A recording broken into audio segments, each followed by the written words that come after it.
अस्सलाम वालेकुम मुफ्ती साहब, मेरा सवाल ये है कि लोग निकाह कर लेते वलीमा और रुखसती थोड़े टाइम के बाद कहते हैं, ये करना सही है या नहीं? शरई एतबार से तो इसमें कोई मसला नहीं है। ठीक है कि निकाह हुआ और रुखसती जो है वो देर में हुई और रुखसती के बाद ही वलीमा होता है, शब ज़फ़ाफ़ के बाद, उससे पहले तो वलीमा होता भी नहीं है।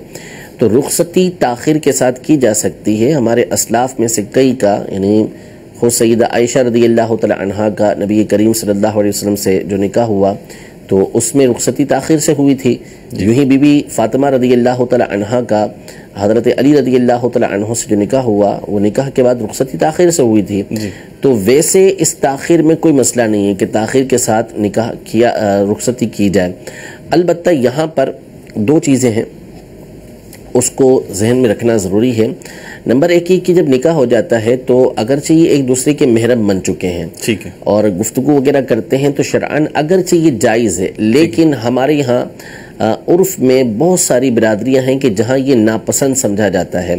तो जहाँ पे उर्फन इस चीज़ को नापसंद समझा जाता हो तो वहाँ पर शरीयत भी इस चीज़ का हुक्म देगी कि आप इससे गुरेज करेंगे, इससे बचेंगे और आपस में इस तरह की गुफ्तगू ताल्लुकात वगैरह नहीं रखेंगे। एक तो ये होता है। ठीक है। दूसरा यहाँ प्रॉब्लम ये होता है कि जब निकाह हो जाता है तो, और बाज़ औक़ात मंगनी के बाद, वो तो नाजायज़ व हरामी काम होता है, निकाह के बाद बसा औक़ात आपस में गुफ्तगू होती है और आना जाना शुरू होता है।